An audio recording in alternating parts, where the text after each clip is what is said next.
La 4G Batelma vous présente Nivavo. Big, vois ta vie en grand. Big. Manulchanao ni Fapalalambavo.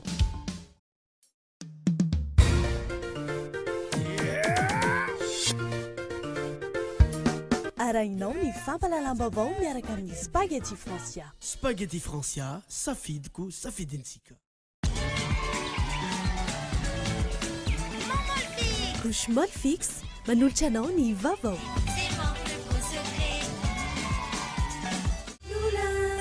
Blue Line TV safidy tsara indrindra manolotra anao Ny vaovao.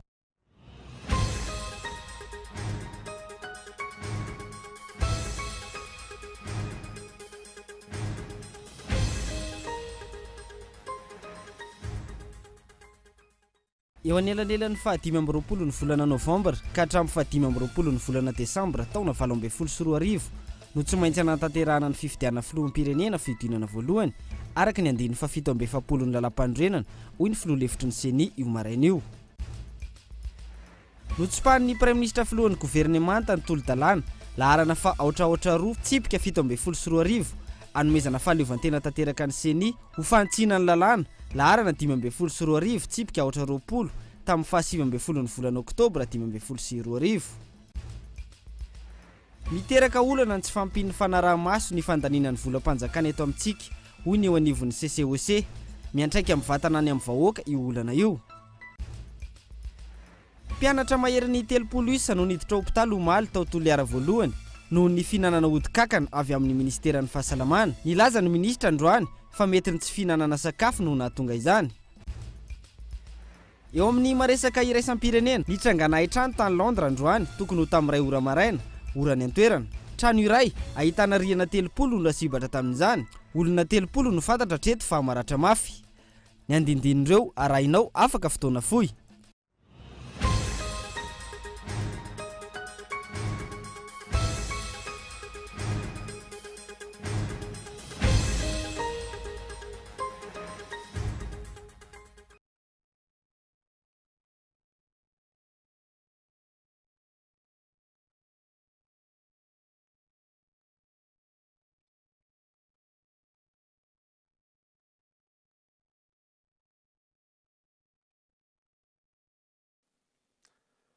Finaritra tompoko lasy tompoko vavy manasanao ary anaraka ny fampahalalam-baovao TV hatramin'ny farany anombotsika ny vaovao dia eo anelanelany 20 novambra ka hatramin'ny 20 desambra 2024 no tsy maintsy anatanterahana ny fifidianana filoham-pirenena fiodinana voalohany araka ny andininy fa 770 ny lalam-pandrenana hoy ny filoha lefitry ny seni io maraina io. Andro Larson. 30 andro na 90 andro mialohan'ny fahatamperan'ny taom-piasan'ny filoham-pirenena ankehitriny no tsy maintsy anatanterahana ny fifidianana filoham-pirenena fiodinana voalohany araka ny andiny fa 770 ny lalam-pandrenana. Izany hoe tsy maintsy eo anelanelan'ny fa 5 ny volana novambra ka hatramin'ny fa 5 ny volana desambra taona 2024 no anatanterahana izany satria ny fa 5 ny volana janoary 2024 no nanaovan'ny filoham-pirenena eratsonary mampianana fianianana hoy ny filoha lefitry ny seni io maraina io. Raha ny volazan'ny lalàna moa aloha zany dia ny filan-kevitry ny gouvernemanta no mamoaka amin'ny alalan'ny didim-panjakana ny tena daty ny fifidianana. Na izany izy anefa dia mazava ny voalaza ny andininy fa 770 amin'ny lalam-pandrenana fa ny fifidianana filohan'ny repoblika eto Madagasikara dia tsy maintsy totosaina 30 andro farafahakeliny na 90 andro farafahabeny mialohan'ny vaninandro ataperany feptom-piasan'ny filoham-pirenena aperinasa. Zany hoe raha amin'izao vanim-potoana izao satria mifarana ny fa 5 ny volana janoary 7 tom-piasan'ny filoham-pirenena aperinasa no zany dia tokony ho tanterahana eo anelanelany fa 5 ny volana novambra sy ny fa 10 ny volana desambra 2024 ny fifidianana fiodinana voalohany ny fifidianana filoham-pirenena eto Madagasikara. Raha misy ny fanonganana ny filoham-pirenena na ny fandaozan'ny fitondrana araka ny andiny fa 10, 20, 13 ao amin'ny lalam-pandrenana ihany fa ho azo aroso ny fifidianana filoham-pirenena araka ny fanazavana entin'ny filoha lefitry ny seni hatrany.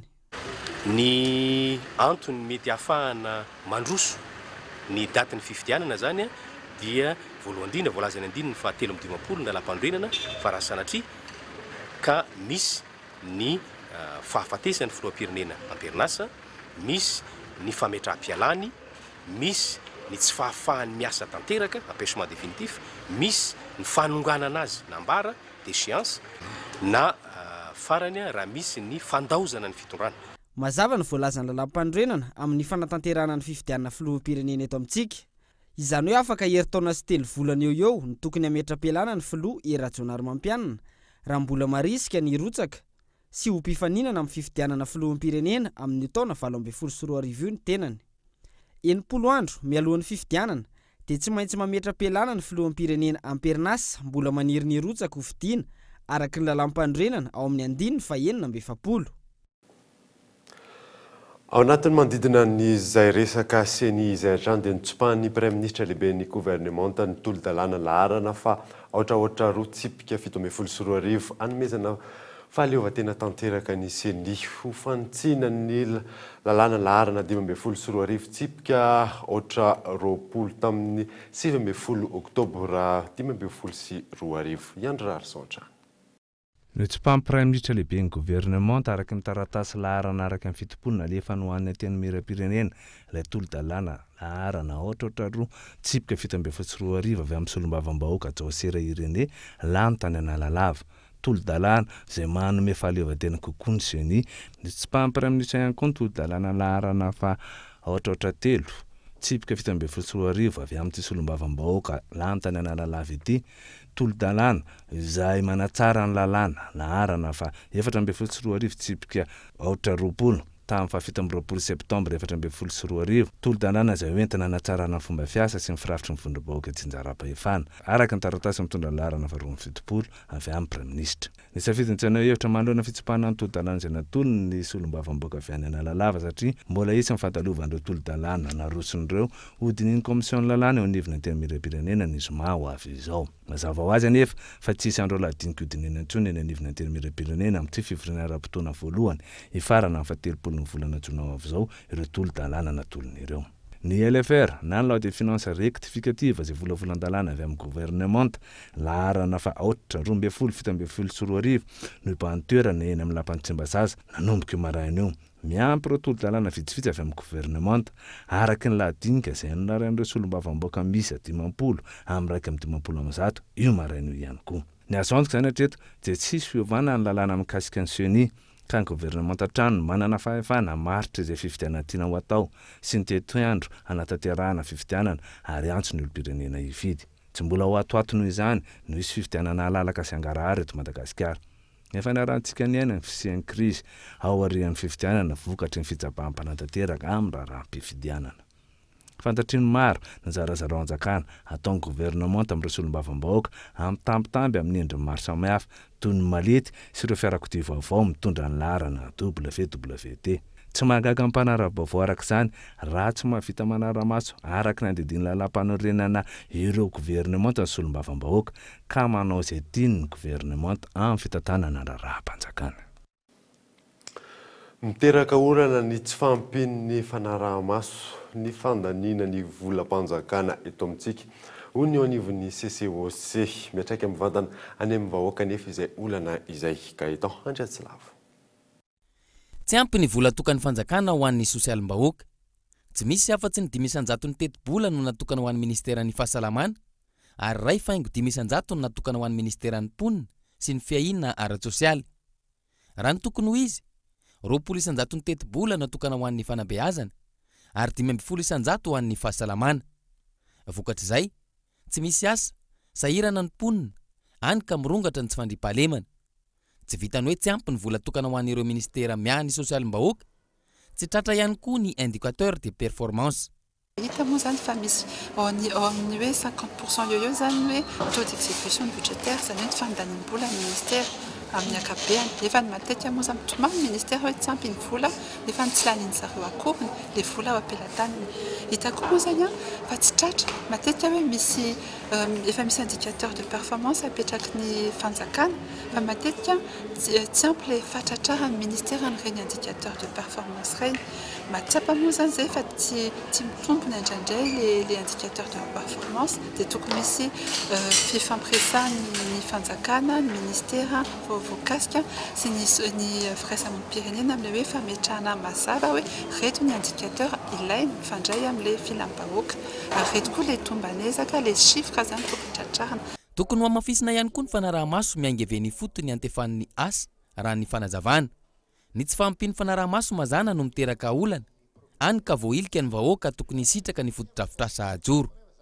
Mbola raha azo lazaina hoe mbola hoe fanarahana ambony latabatra izay fa iza hoe zany moa zany fanarahana ny fotony mbola mila jiretika zany zay eo ny fanjakana fa eo koa tsika firaisamonim-pirenena eo tsika olo-pirenena hoe ahoana ny hahafatsika manaraka io vola hoe atokana ho an'ny araka ny lazainy madame le maire teo hoe le vola ho an'ny fandoavam-bola fandoavan-karama tonga marinany ve le fotodrafitrasa mitenitsika hoe anao sekoly atsy anao toilette zany ho ana sekoly tonga marinany ve le bola vita araka ny tokony misy ve le asa.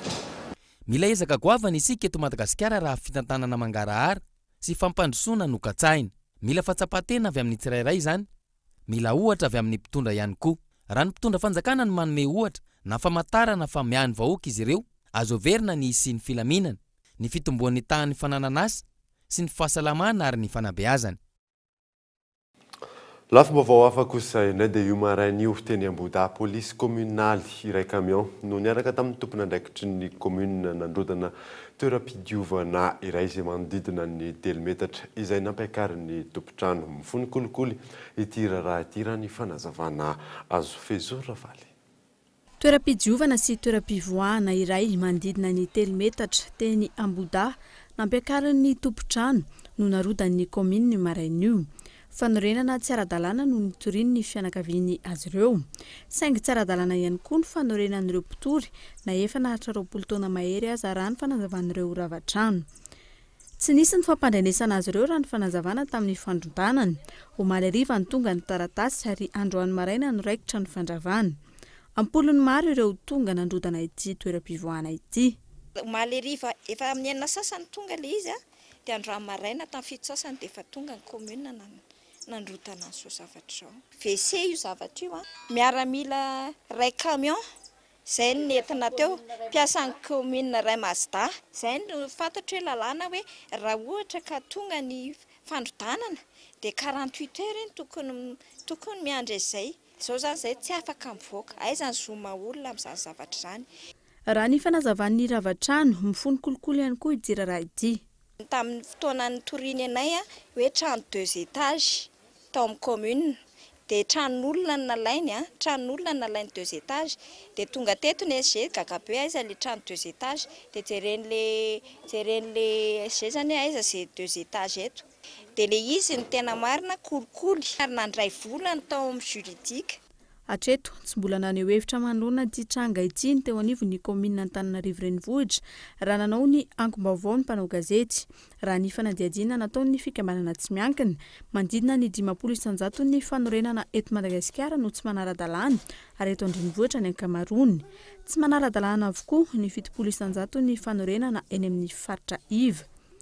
Isan'izany ny fanorenana ambony lakandrano manakaiky ny andrin-jiro ny Jirama na ampifondalana. Taorian'ny krizy politika sy fisotroarivo no nampiazakazaka ny fanorenana tsy ara-dalàna teto andrenivohitra raha ny fanadihadiana natao. Tontolon'ny fahasalamana mpianatra mahery ny 30 isa no niditra hôpitaly Omaly tao Toliara voalohany noho ny finanana odikankana avy amin'ny ministeran'ny fahasalamana. Laza ny ministra androany fa mety ny tsy finanana sakafo no nahatonga izany na atao avokoa hatreto ny fisarana ireo odikankana ireo. Miantarandriana io. Nanomboka ny alatsinainy teo no nisy ny fizarana odikankana tany Toliara voalohany ary efa nisy ireo ankizy nitaraina narary taorian'izay. Nitoetrany ny fizarana ny ampitsoniny mpianatra 80 isa no nahiditra hôpitaly Omaly araka ny angom-baovao tany an-toerana raha toa ka 30 isa no taremarika no lazain'ny ministry ny fahasalamana androany. Mpianatra ao amin'ny EPP Andaboly sy Anketa Toliara voalohany klasy fahatelo, fahaefatra ary fahadimy izy ireo.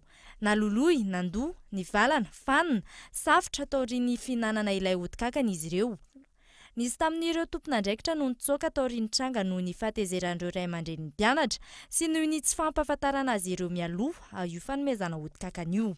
zavatra va tena mitsanga daholo aby de satria lasa mitsoaka rehefa mpianatra fa tezitra be le ray aman-dreny fa sika be ny solution zany fanafody kankana hoanina reny sakafo de fanafody kankana hoanina reny matody fa fomba henana de docteur na médecin hoe fanafody kankana hoanina zava-tsy ampy sakafo de fomba évolution de mazava-bely izy zany tena zava-misy na fizoroan'ny ankizy volombelona na ray aman-dreny satria mpampianatra reny mitsoaka izy koa le tokony ministère fahasalamana le no mizara anazy fa maninona ny mpampianatra no mizara anazy ary aleo izara fanafody kankana na vaccine zava-kerana anampianarana rehefa tantarana ray aman-dreny fa maninona ray aman-dreny tsy tantarana.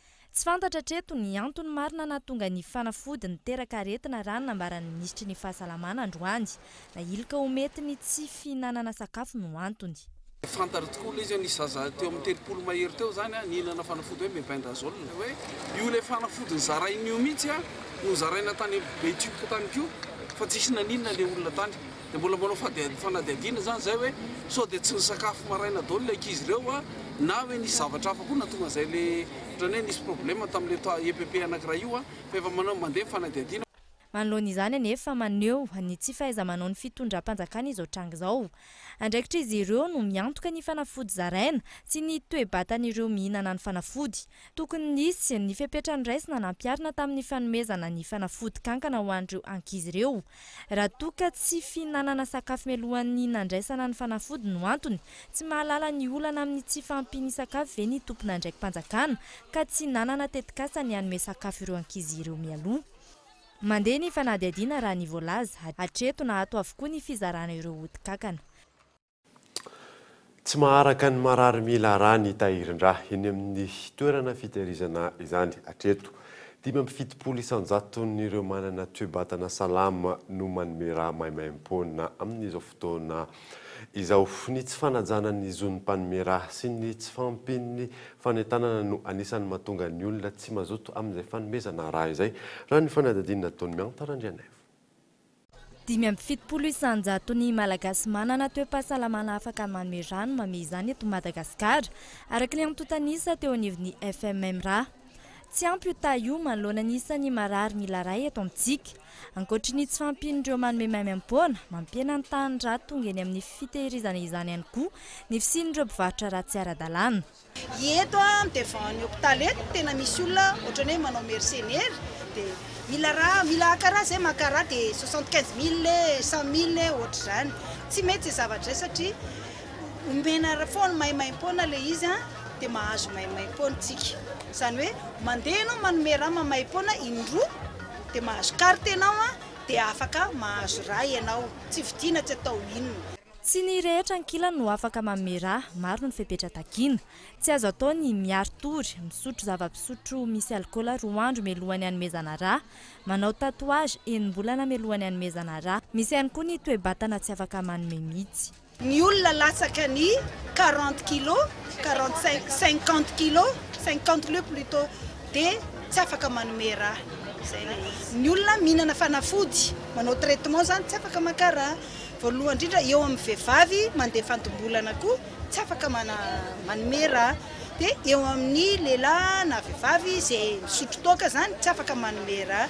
Eo amin'ilay tatouage lony antony tsy afaka manome raha le tatouage satria ny tatouage iny efa tafiditra any anatin'ny vatantsika any dia sarotra be ny ampivana zany hoe tena hoe afaka assuré ny rahany iny. Nisy ny fitakiana ny zony mpame raha ny volana febroary teo nataony tompona andraikitry ny mpitahira mikasika ny fanomezana 200 ariary avy amin'ny fanjakana Fibe izay niato ny taona 2024 omena ireo manome raha. Mandinina ny 70 eo ny pochettina raha mivoaka isan'andro eo amin'ny sampandraha iray nanaovana fanadihadiana. Androany no nankalazaina ny andro maneran-tany ho an'ny mpanome raha. Nisy nandritra izay ny fanomezana raha nokarakarain'ny OMS sy ny ministera tompona andraikitra. Kobagambava ihany ny fampanantenana nataon'ny filoham-pirenena tamin'ireo miaramila misotro ronono ho ny filohan'ny fikambanan'izy ireo. Omaly ny tokony nivoaka ny vola izay tokony noraisin'izy ireo hiamafy ny hetsika raha mbola mitohy hatrany ny be marenina raha ny fanazavana azo. Mikael Ramarla. Iray volana lasa izay no nilaza fa ho valiana ao anatin'ny fotoana fohy ny fitakiana ataon'ny miaramila misotro ronono. Fampanantenana izay niainga avy amin'ny filoham-pirenena hoy ny filohan'ny Association des Anciens Militaires na ny AAM. tsy tafiditra tao anatin'ny alignement amin'ny fisotrondronono izay tokony hivoaka omaly ho an'ny mpitandro filaminana misotro ronono araka izany izay fampanantenana izay.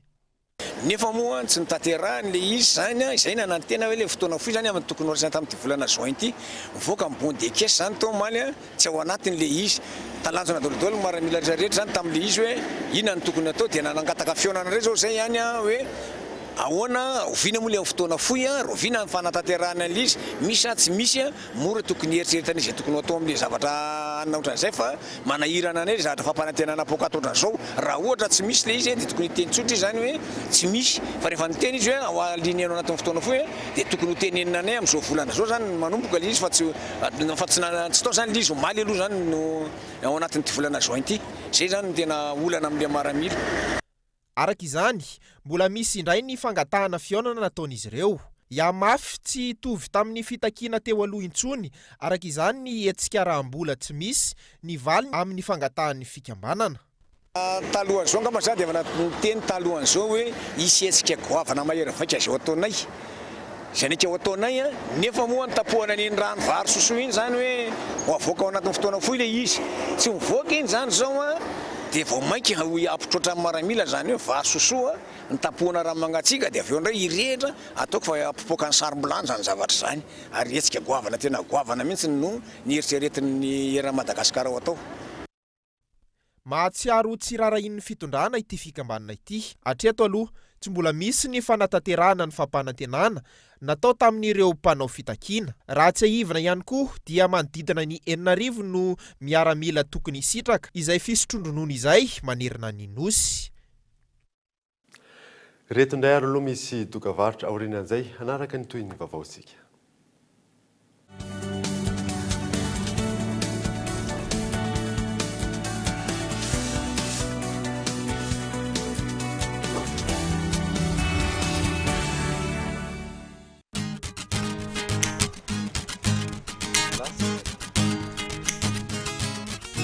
Parabole andray zao ny tena sura ny l'engagement ve mila décodera 0 ariary sura fa zay vao teny hivoaka ny sary sura oya hoe sura idirana idura sura sura Parabole Madagascar tsy misy engagement sady maimay pona ny installation. Parabole Madagascar, la télé comme je l'aime.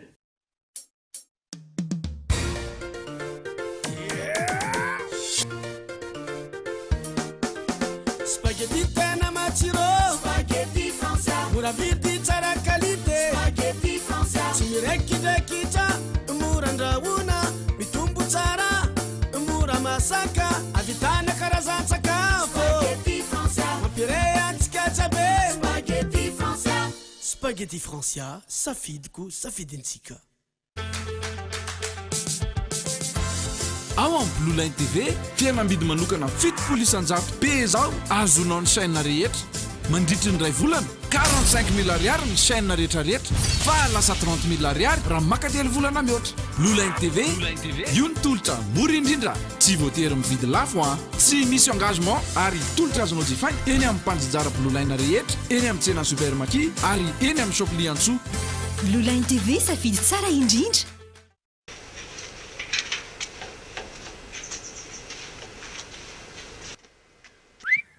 Tsara kosa izy zany. Ino loko io azafady? Primokat io ramsa. Aiza no aza ahitana an'io? Ahitana azy daholo ny quincaillerie rehetra izay mahazatra anao. Sura mihitsy amin'ilay lavako azy. Merci e. Hono misy an'le Primokat ato aminareo? Misy ka. Fa amin'ilay inona ny tendra amsi? Za manko mila mandoko vavahady ary mila maromaro mihitsy. Misy sady misy amin'ilay tamin'ny tsara io. Sady mora le izy.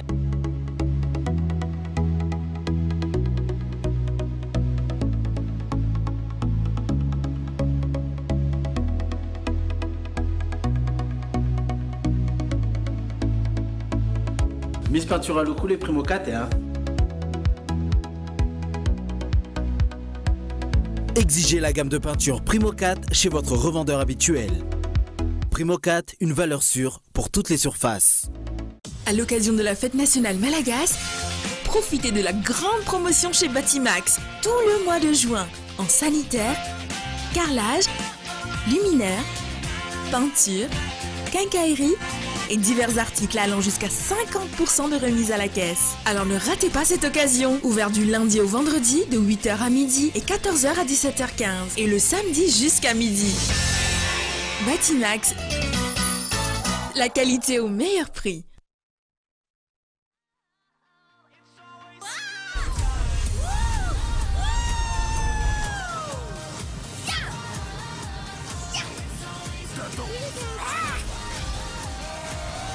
Toi aussi, viens vivre l'aventure. Le casque VR est offert pour tout achat du nouveau smartphone Telma Dream. Le plus grand écran 4G avec 5,5 pouces, dual SIM, capteur d'empreinte pour seulement 364 000 arrière TTC via Mvool. Telma, numéro 1 des vrais cadeaux.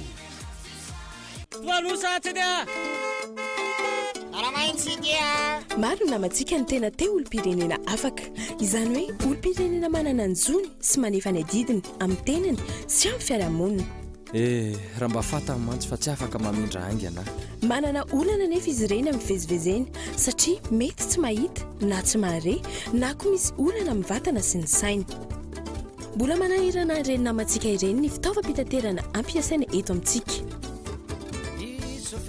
isika mpiara-monina koa manao izay mahamenatra azy matetika misy miala ave ohatry mivahana be mihitsy ane zany beky azoko zany aloha mihitsy aloranga azoko mamaka sisangely fa tena ndao ifanohana ndao ifanampy ka hivezivezy malalaka ny namatsika manana fahasembanana misy miala resevera ora misia mba haingakengana kely ianao fa zange mamaiky fitaterana milamina mampiaty ny olona rehetra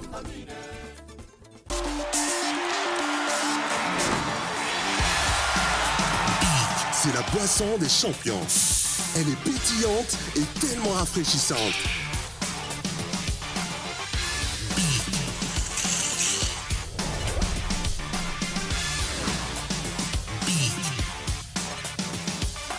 Big, c'est tout simplement la boisson parfaite pour toute la famille. Big, vois ta vie en grand. Big, fabriqué par Malagas Boisson. fitatana mbola mbahoaka majosy mangarary ary manara-dalàna antoko ny fanjakana tsara tantana loharano fandrosoana maharitra eo ambany fiahin'andriamatoa filohan'ny république eradjona mapianina sy andriamatoa premier ministre lehibe ny gouvernement sonandrasana Olivier Mahafal ny OCFP izay vondrona ny cour des comptes tribunaux financiers commission nationale des marchés conseil de discipline budgétaire et financière inspection générale de l'État direction générale du contrôle financier direction générale de l'audit interne direction de la brigade d'investigation financière et de l'audit dia manasana ny 10 sy ny 11 ny volana jiona Karl Tonanos manomboka amin'ny 7 hatramin'ny 4 arivo ny mpanala-maso ny fitatanam-bolam-bahoaka akaiky ny olo-pirenena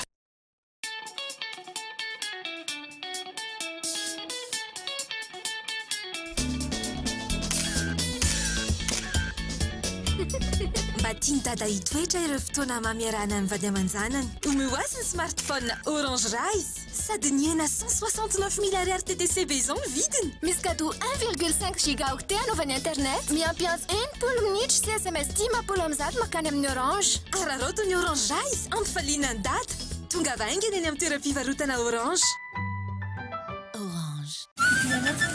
sady mbola vao mafana be mihitsy izy misogola dadabe zanonako ary ahoana ny tovolahy miamo vola efatra azafady eo ary fiato manahony ianao atao menakely mono aky fa ahoana kindry malafo mofo petape ohatra zao tsy ambara telo lovaiko tamin'ny bebe ako akia Safasdan tsy ambara telo ny fahombiazana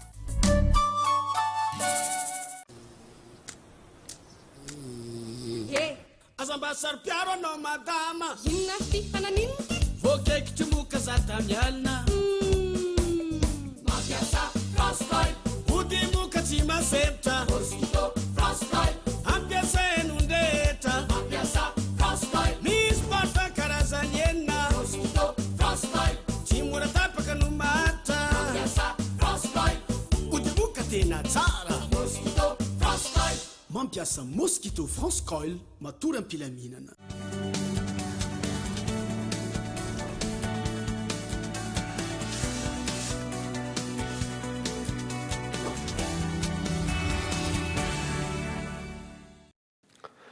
miverina eto amin'ny fampalalam-baovao isika manodidina ny 500 ireo omby tonga tao amin'ny tsenan'ny Betanana Omaly hiakatra ny tsenan'ny Tsonimanidy amatsiny renivohitra azo antoka ny fahamaroan'ny omby hiakatra atao anatin'ny herinandro raha ny fanazavana voaray noho ny fisian'ireo omby manodidina ny 700 avy ao Akavandra hiazo ny tsenan'omby raha ny fanazavana mitony tsena ary afaka mivarotra ireo tantsapy omby fanampanazavana. Ny ansoavy zany dia tokony hidina daholo zany ny vidy omby rehetrarehetra mba hidina aty amin'ny région de Bongolava satria ny sena dia misokatra ara-dalàna ny sena de Bongolava sy ny toy ny sasany teny milavila an'ilay sena magnengo hoe mihidy ny sena fa sena Soromandidy tompoko dia misokatra isan'andro ary dia misy mpividy omby ary hitasikana amin'izao sary zao dia misy omby atao anatin'ny Soromandidy isan-kerinandro mitoy ny sena. Azo tsaraina mitovy amin'ny olon-tsotra ihany ireo zandarina mpitandron'ny filaminana manao fahadisoana eo amin'ny asan'izany hoe azo entina eny anivon'ny tribunal ny raharaha mahakasika azy ireny fanaziny mioramanitra. Ny verimberina ny fitaraina nataon'ny olon-tsotra amin'ny fanaparam-pahefana sy ny foara-pefy ataon'ny zandary sy ny manam-pahefana ambony amin'ny tafika. Tranga maromaro teto Ndrenivohitra ohatra no nahasaringotra zandary tamina halatra. Misy ny fanadiovana anatiny ataon'ny tompon'andraikitra araka ny fanazavana. Vokany, zandary ampolony no efa nahazo ny sazy sahaza azy, na eo amin'ny lafin'ny fanaovana heloka izany, na eo amin'ny fitsipika anatiny. Azony olon-tsotra atao ny mitory ny zandary manao fahadisoana eny anivon'ny tribunaly, ary mbola misy ihany koa ny fanadihadiana anatiny ataon'ny tompon'andraikitra amin'izany. Satria code pénal ny dikainy. Dikan'izay ny code pénal sy ny code de procédure pénale no miatra aminy mba ahafahana manasazy anazy amin'ilay fandikan-dalàna ataony. Tsy manakana ny any amin'ny conseil de discipline na conseil d'enquête, misy karazany roa aminay zany, izay manao ny asany koa amin'ny na efa any am-ponja izy zany dia mbola misy procédure na extraction anaovana an'ilay karazana fitsarana kely atao anivonay amin'ilay conseil de discipline ahafahana hoe mijery ny momba anazy tazomina sa tsy tazomina amin'ny ankapobeny izy ireny rehefa hitany fitsarana fa tsy mety nataony dia mody koa izy avy. Zany hoe verina ny amin'ny fiainana sivily. Mitaky ny fandraisana andraikitra matotra ny eo anivon'ny fiarahamonim-pirenena mba hisorohana ny mety foaram-pefy ataon'ny zandary. Arsian'izay zay bavure zay hoe anao an'izay asany en interne amin'izay tokony hoe tsy anaovanako zandary zany bavure lazainako zany lazainy zay. Raha ny atao tanisa avy amin'ny zandarmarim-pirenena mandidina ny folo ny zandary voasazy nandritra ny enim-bolana voalohany tamin'ity taona 17 ity. Mbola misy ampolony maro ireo zandary anaovana fanadihadiana anatiny amin'izao fotoana izao. Tsy mbola misy hatreto azahoana manam-pirofo raha misy marina ny sazy raisin'ny tompon'andraikitra amin'ny foaram-pefy ataon'ny zandary eo amban'ny fiahina.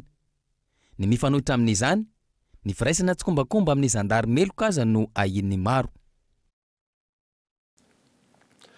Eo amin'ny tontolon'ny fitanteram-bahoaka iray volana sy tapany izao no nanomboan'ny fanentanana amin'ny tetikasa lamina. Tafiditra ao anatin'ny fanentanana ireo mpisehatra ny tetikasa amin'izao fotoana izao narindra nandranomanana. Raha miasa amin'ny manam-pahefana amin'ny satria sahirakirana izy dia miakatra sy le mihitana. Nefa sy le taxi vera tsy mandroso kely. Fotsiny raha miasa amin'ny izay zany hoe dia ny vahaolana tolotra ianao an'izay zany efa nisy fifananan'ireo polisy ireo zany mahery ny valonjato izy nefa nofanina momba ny fanatanterahana an'izay zavatra izay ka manana zo zany ianao hiteny hoe efa nahazo anazava hoe efa nahazo fifanana nareo ka tokony ho fantatra reo tsara fa nampiakatra olona manana fahasembanana marina fa mety tsy ho hitan'iny le olona manana fahasembanana fa hazavao aminazy ilay izy ao anatin'ny fanentanana n'ireo mpiantsehatra eo amin'ny tontolon'ny fitateram-bahoaka ny tompon'andraikitra anivon'ny tetikasa lamina amin'izao fotoana izao. Iray volana sy tapana ny boan'ny fanentanana mbola misedra olana ireo olona tsy manana tanjaka na herim-batana eo amin'ny fivezivezena izay. Miverina matetika ny olana eo amin'ny tsy fahampiany fifandraisana eo amin'ny mpitandro ny filaminana raha ny fanazavana. Ka mpitandro ny filaminana na dia efa nisy ara ny fanentanana natao tamin'ny zareo dia mbola misy ihany no mpitandro ny filaminana izay tsy dia mbola manaja an'izay satria tsy hitany izany hoe nampiakatra olona manana fahasembanana aloha le receveur dia mbola misy ihany izany zareo fa amin'ny ankapobeny aloha zany ny mpitandro ny filaminana rehetra ihany koa efa mahafantatra tsara dia fa ny Valalandray mandro ny tsindray mifo dia mbola eo am-panatanterahana ny azy tsika izao. Misy 20 ireo coopérative avy amin'ny UCTU ary 9 coopérative avy amin'ny UCTS no nanatanteraka ny fanentanana. Antom-pisiany tetika salamina ny tsy fisiany toerana voatokana izay mipetraka tamin'ny taona 2017. Tsy ahitana izany toerana voatokana izany ankehitriny ary tsy misy intsony ny fanajana an'ireo olona bevoka sy mitaiza, ireo zokiolona sy ireo olona manana fahasimbanana. Raha tsy ivana, tanjony tetika salamina ny iverenan'ny fitovian-jo rehetra eo amin'ny fitateram-bahoaka. Fanatsarana izany no antom-pisiany tetika salamina izay iarahana amin'ny ONG lalana. 12 andro tsy idirana amin'ny fankalazana ny fitim-pirenena 30 isanjaton'ireo mponina eny ambany tanàna no manangana sainam-pirenena tamin'ny fokontany izay nanaovana fanadadiana. Ny fahantrana no anton'izany raha ny nambaran'ireo mponina. Io ny Narnevson. Eto Tomadinika Antsalovana azo isaina amin'ny tanana nisan'ny tokantrano manangana saina. Efa nisy fanentanana sy petadrindrina apetraka eny amin'ny fokontany, saingy tsy hita aloha ny fiantraikan'izany amin'ny mponina ety an-toerana. Mizarazara ny hevitra izy ireo. Ity renim-pianakaviana ity ohatra, manano tena, manasa lamba no asany, valo mianaka izy no ao an-trano. Ny fahasahiranana no mahatonga azy tsy hanangan-tsaina, na dia ao aza ny fitiavan-tanindrazana. Mbola tsy nahazo saina izay fa vao mitady vola vao ividy. Manangana mihitsy izay isa-taona izay manangana foana. Nisy saina ihany tato fa zatany ambanivohitra dia nalaovan'ny ankizy ilay saina tsy hita. Mifanohitra amin'izany kosa ny hevitry ny renim-pianakaviana iray ity. Efa manana sainam-pirenena izy, saingy tsy mazoto amin'ny fananganana izany. Mbola tsy nametraka sainam-pirenena satria matsiaro hoe toy ny tamin'ny voazanaka ihany amin'izao. Kolonian'ny Sinoa sy ny karana toko. Manana mihitsy andao asiako anao. Tahitsy sasy. Sao, aleoko tonga dia alevina ny saina toko fa malahelo be mihitsy ako satria ny antony dia ny Sinoa sy ny karana mameno tanàna, ny ambany tanàna tsisy resaka mihitsy dia tsy atsanga koa fa aleoko alevina miara-maty amin'ny raiko sy reniko. Madagasikara ohatra ny voazanaka ihany. Amin'ny ankapobeny, samy mahalala ny rehetra fa mariky ny fitiavan-tanindrazana sy ny fiombonan'ny malagasy rehetra ny fananganan-tsaina rehefa hankatoky ny fetim-pirenena. Mariky ny fanajana an'ireo olona taloha, olona taloha tamin'ny 47 reny, nazahoana ny fahaleovan-tena zany. Satria fa mahaleo-tena Madagasikara, nahazahoana fahaleovan-tena zany. Olombelona eto Madagasikara zao dia tsy manangana, satria voavoninahitry malagasy mihitsy ingeo. Eo malagasy dia mena mariky ny raha latsaka dia maitso hoe Madagasikara tanàna maitso. Dia fotsy zany tsy eo amin'ilay fotsy mihitsy tsy azy. Raha ny fanazavan'ny teo anivon'ny fokontany, ny fampifangaronan'ny politika sy ny fitiavan-tanindrazana no olana. Antony tsy hananganan'ny mponina ny saina. Malagasy amin'izao mieritreritra fa loko politika ilay fananganan-tsaina. Malaina dia malaina izy manangan-tsaina satria leo amin'ilay fitondrana amin'izao fotoana izao sahirana dia sahirana. Eo anelanelan'ny faha-efatra ka hatramin'ny fahavalon'ny volana Jiona ny tena be mpanjifa ny sainam-pirenena raha ny nambaran'ireo mpivarotra. Efa aty amin'ny faha-efatra amin'ny volana Jiona nefa tsy mandeha ny tsena. Olana ara-bola sy olana eo amin'ny tsy fananana intsony ny hevitry ny fitiavan-tanindrazana no antony ho fahalainana amin'ny fananganana saina io raha ny fanazavana. Tsy mbola misy hatreto ny sazy atao amin'ireo izay mini tsy mananga-tsaina.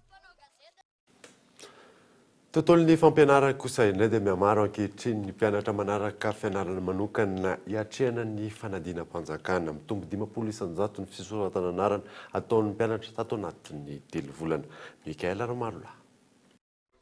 Rohatra amin'ny 3 volana mialohan'ny fanadinam-panjakana toy izao no manomboka maro ireo mpianatra mamonjy ireo mpanao faradoboka. Raha ny atotanisa azo amin'ny mpianatra 100 isanjato manao koro, ny 520 isanjaton'izay no amin'ny sekoly tsy miankina avokoa, ary ny 20 isanjato kosa no mpianatra amin'ny sekoly miankina amin'ny fanjakana, ary ny 15 isanjato ambiny no candidat libre. Ny BEPC ary ny baka no tena betsaka mpanao koro.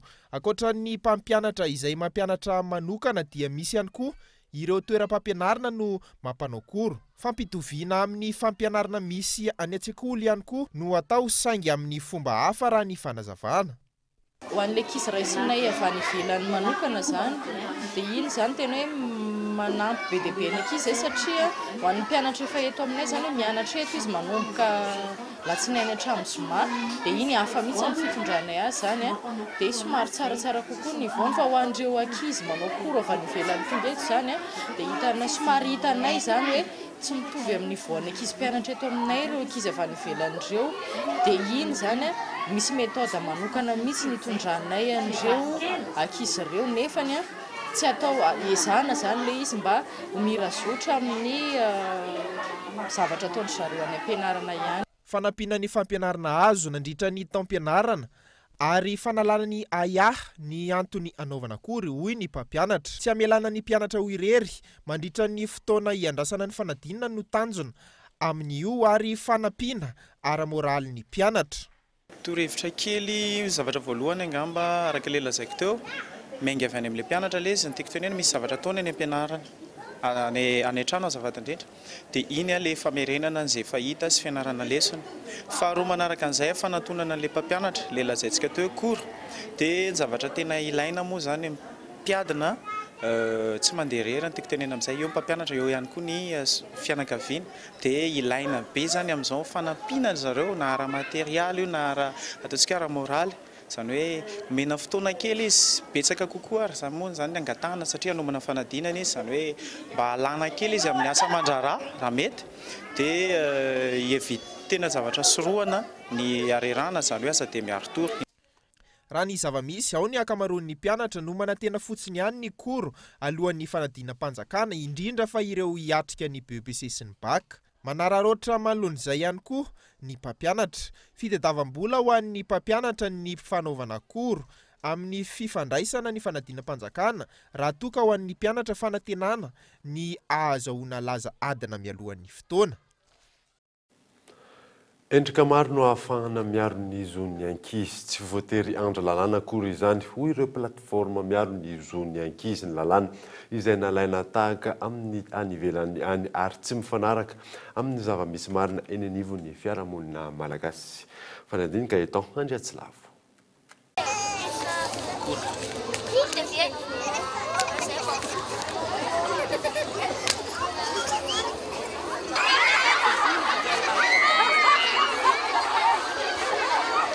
Mbola ratsy ny toerana misy any Madagasikara raha ny zon'ny ankizy no resahana.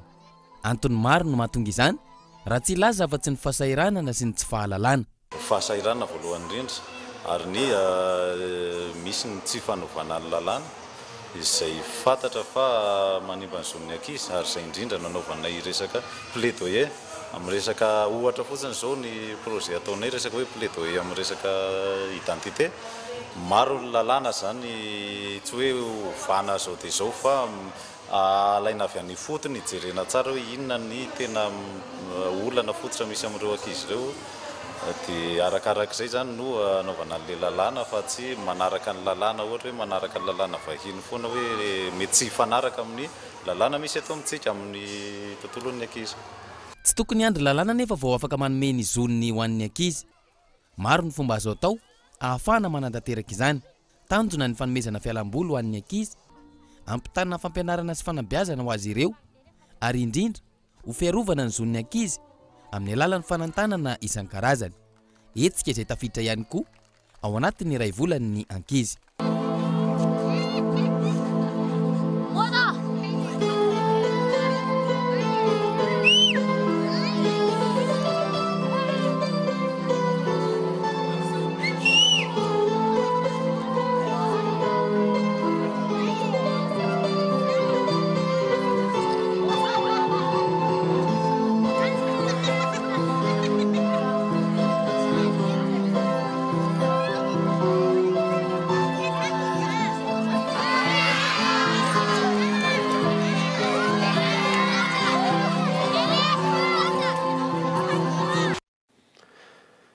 Maresaka iraisam-pirenena kosa indray dia nitrangana aitrano tany Londres androany tokony tamin'ny iray ora maraina ora tany an-toerany. Trano iray ahitana rihana 30 no lasibatra tamin'izany. Olona 30 hatreto ny fantatra fa naratra mafy. Fanadina amin'ny sariny France 24.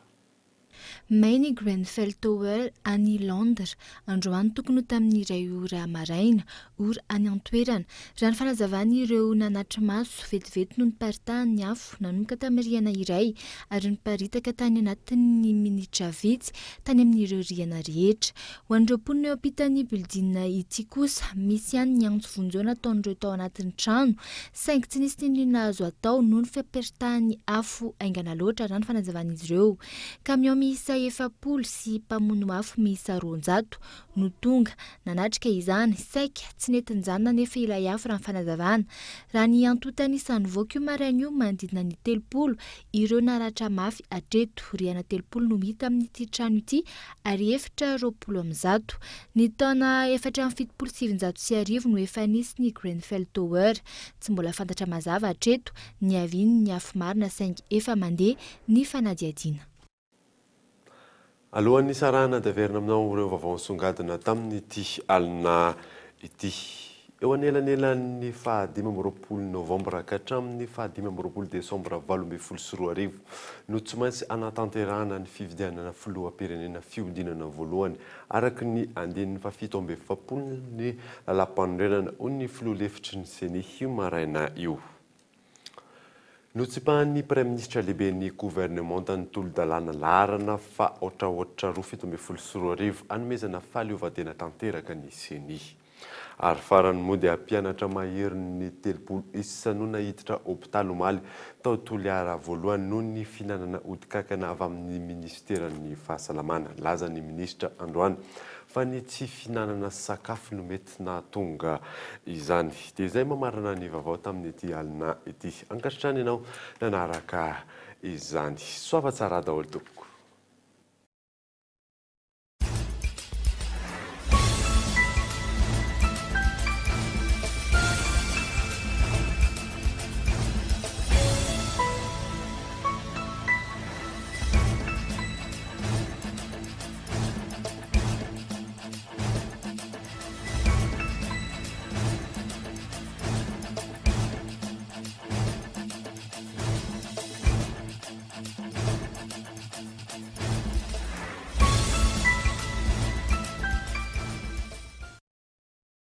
La 4G by Telma vous a présenté Nivavao.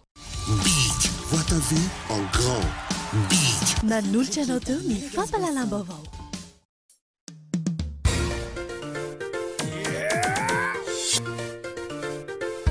Ny fampalalam-baovao narahinao teo miaraka amin'ny Spaghetti Francia. Spaghetti Francia, safidiko, safidintsika.